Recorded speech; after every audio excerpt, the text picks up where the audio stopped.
Bonjour et bienvenue dans cette nouvelle vidéo qui aujourd'hui va être consacrée aux Business Angels. Alors on parle beaucoup des Business Angels et de leur impact sur le financement des PME. Dans cette vidéo, nous allons analyser un peu plus finement le contexte français, voir ce qu'on peut attendre des Business Angels, comprendre ce que eux attendent des entrepreneurs et enfin, voir par le détail comment un entrepreneur doit procéder pour convaincre des Business Angels de le financer. Alors, on y va. Le contexte. Quelle est la place des Business Angels? Lors de l'amorçage d'un projet, on retrouve généralement le love money, c'est-à-dire l'argent qui est apporté par la famille, par les amis, voire des aides en tout genre. Puis, lors de la création ou en post-création, dans les semaines ou les mois qui suivent, peuvent intervenir les Business Angels. Notez que le crowdfunding tend aussi à prendre une place importante qui l'amène de plus en plus à être en concurrence frontale avec les Business Angels. Puis, dans la phase de développement, peut intervenir le capital risque. Il va d'ailleurs être intéressant de voir la place que vont prendre les STO, les Security Token Offerings, dans les années à venir. Si vous vous intéressez aux STO, reportez-vous à une vidéo que j'ai faite avant l'été. Voyons le contexte français. Les données que j'utilise dans cette présentation proviennent de l'association France Angels. Elle fédère des réseaux, des clubs de Business Angels à travers toute la France, plus de 200. France Angels a aussi une activité de lobbying auprès des pouvoirs publics. Ils ont d'ailleurs rédigé un livre blanc. Leur ambition est de favoriser l'investissement dans les PME non cotées. Alors il ne faut quand même pas se leurrer. Le phénomène Business Angels a du mal à vraiment se développer en France. Alors, est-ce que c'est lié à la fiscalité ou à d'autres facteurs? Le débat reste ouvert. Il suffit pour s'en convaincre de constater que le montant investi par les Business Angels est passé de 40 millions d'euros en 2010 à 45 millions en 2017 pour retomber à 37 millions en 2018. C'est quand même une évolution qui pose question. À titre de comparaison, le montant investi aux États-Unis par les Business Angels est supérieur à 30 milliards de dollars en 2017, soit plus de 600 fois le montant investi en France, pour une économie qui pèse un peu plus de 8 fois l'économie française. Revenons à la France et voyons un peu plus finement la taille des opérations. Plus du quart ont concerné des opérations de moins de 50 000 euros. Un peu plus du quart aussi a concerné des opérations entre 50 et 100 000 euros.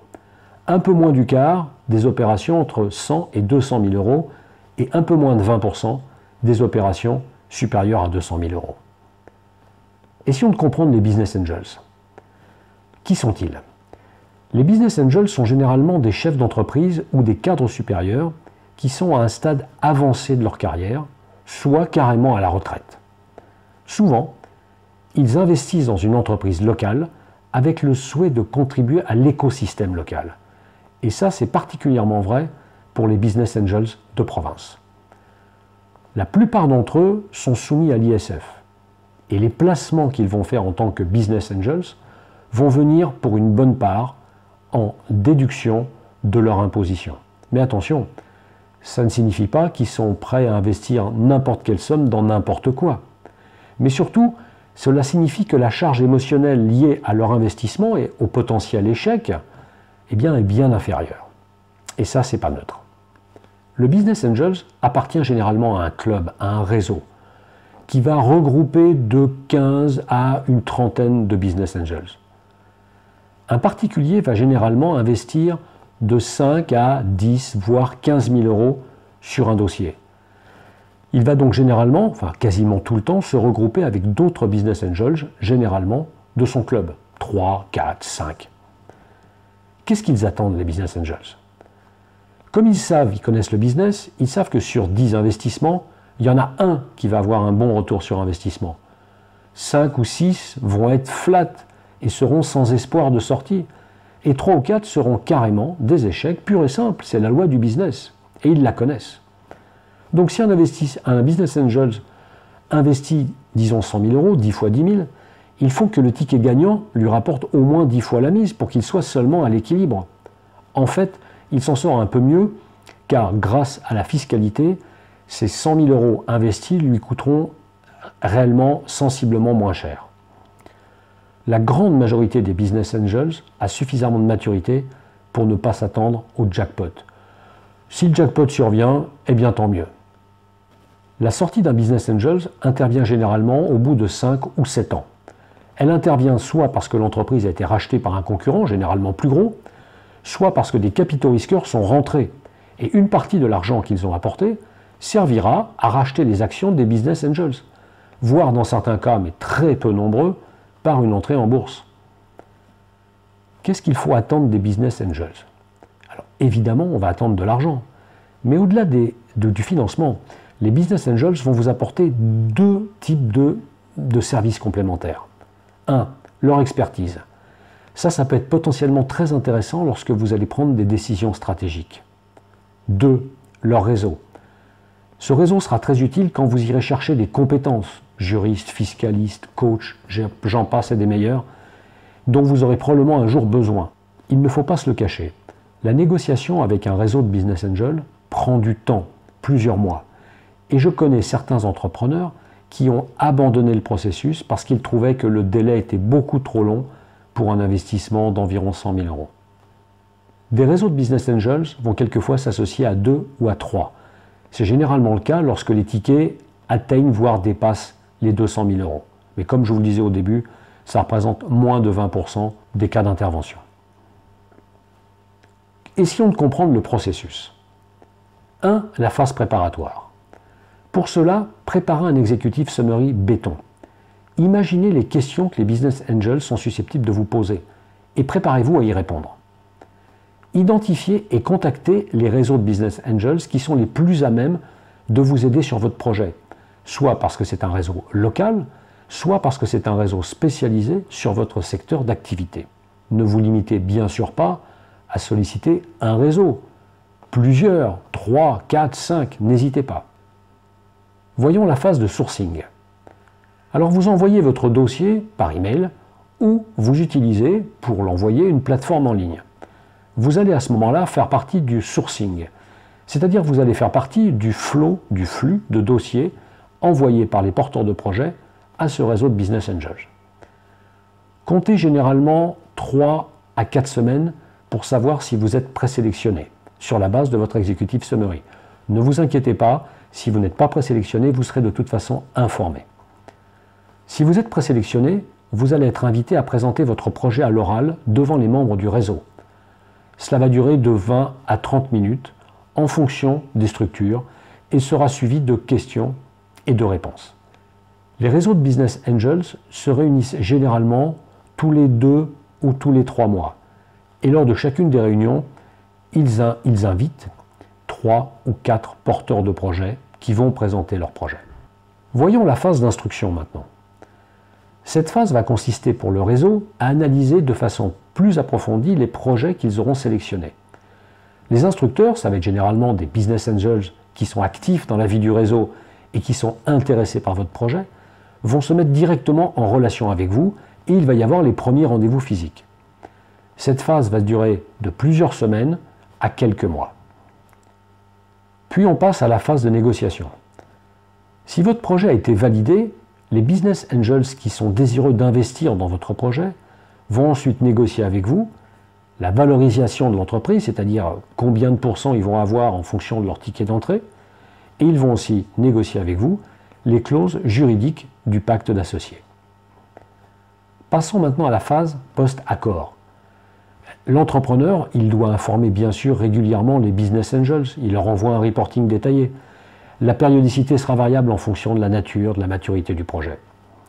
De leur côté, les business angels qui ont investi vont se rendre disponibles auprès de l'entrepreneur pour l'accompagner et l'épauler. Mais attention, seulement si l'entrepreneur l'estime nécessaire. Ils ne vont pas s'imposer. Voyons maintenant comment les convaincre. Avant de pouvoir les convaincre, imaginez la question que se pose un business angel quand il rencontre un entrepreneur à la recherche de financement. Cela pourrait être par exemple, est-ce que cet entrepreneur et son équipe sont capables de réaliser le plan qu'ils sont en train de nous présenter, de battre la concurrence et de mieux servir les clients avec le produit ou le service qu'ils mettent en avant, de manière à atteindre les prévisions financières qui vont nous permettre de pouvoir sortir à terme parce qu'ils auront atteint leur objectif. Attention, vous n'aurez pas 2 fois la chance de faire bonne impression, au moins dans ce réseau. Voyons plus précisément quelques règles à suivre. 1. Montrez que vous savez vous comporter. Pour cela, montrez déjà votre confiance dans votre business. Ne soyez pas arrogant ou condescendant. Je vous assure, cela existe. Ne lisez pas votre support. Les business angels savent lire. Ne parlez pas trop vite.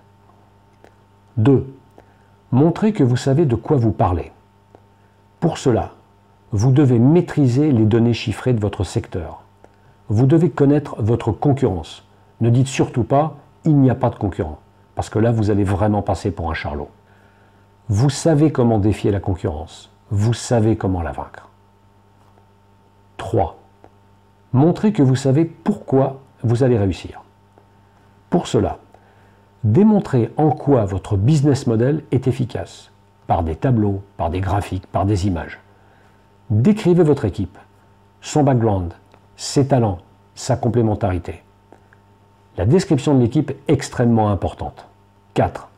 Montrez que vous savez comment vous allez vous y prendre. Pour cela, expliquez comment vous allez gagner vos premiers clients et les garder. Expliquez comment vous allez utiliser l'argent qui va vous être apporté par les business angels. Expliquez aussi comment vous envisagez la sortie. Y avez-vous déjà réfléchi? Ça, c'est très important, n'oubliez pas ça. Par exemple, quel acteur du marché serait susceptible de vous racheter à terme? 5. Montrez que vous avez les pieds sur terre. Alors pour cela, n'avancez pas une valorisation hors sol, parce que là, vous pouvez être certain que cela sera rédhibitoire. En conclusion, je dirais que les business angels sont un maillon essentiel dans le processus de financement, parce qu'évidemment, ils interviennent tôt, voire très tôt. Ils sont pratiquement le seul, même encore une fois, si le crowdfunding a tendance à se développer. Mais attention, si vous sollicitez des BA, attendez-vous à un processus de plusieurs mois. Un dernier petit conseil avant de terminer. Certains réseaux de BA organisent des sessions de formation qui sont utiles tant aux nouveaux business angels de leur réseau qu'aux porteurs de projets. Ces formations sont très courtes, généralement elles prêtent une journée, quelquefois 2 jours, elles sont proposées à des tarifs vraiment très raisonnables et ça peut être intéressant d'y réfléchir et de voir si ça peut être un plus pour vous. Voilà, j'en ai terminé avec cette nouvelle vidéo, avec ce thème des business angels. J'espère que les informations que je vous ai apportées vous auront intéressé déjà, et puis vous seront peut-être utiles si vous souhaitez démarrer un projet. Si cela vous a plu, merci de vous abonner. Je vous dis à très bientôt pour une nouvelle vidéo, et d'ici là, je vous souhaite une bonne journée. Au revoir.